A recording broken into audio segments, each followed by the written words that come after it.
Magandang gabi sa iyo, Martina, at magandang gabi rin sa iyo, Julian.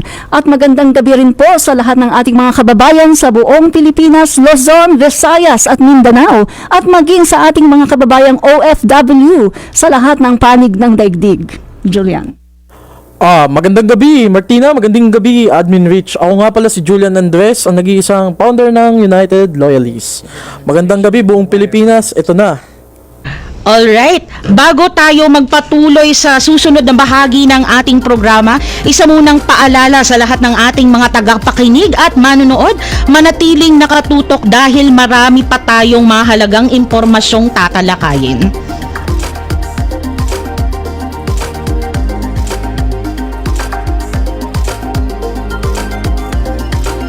Vloggers ng Bagong Pilipinas. Vloggers ng Bagong Pilipinas.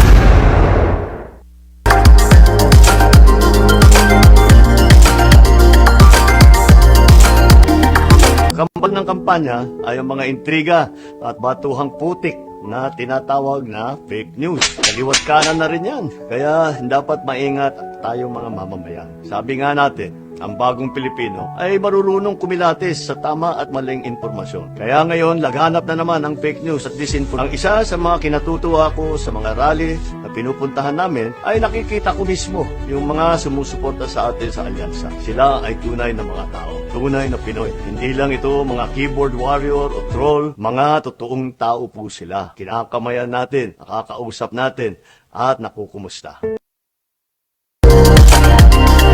Alright, so nakita nyo naman yung video ng ating mahal na Pangulo, no? So, fake news. Ito talaga sobrang talamak na nagaganap ngayon sa social media.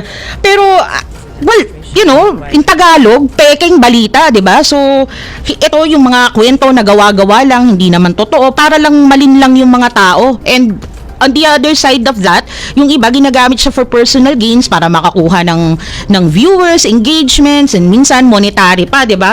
So simulan natin sa iyo, Admin Rich, no, kasi medyo ano ka na sa social media na ano ba talaga yung fake news para sa iyo? Sa madaling salita, pag sinabi mo kasing fake news, talagang maling balita.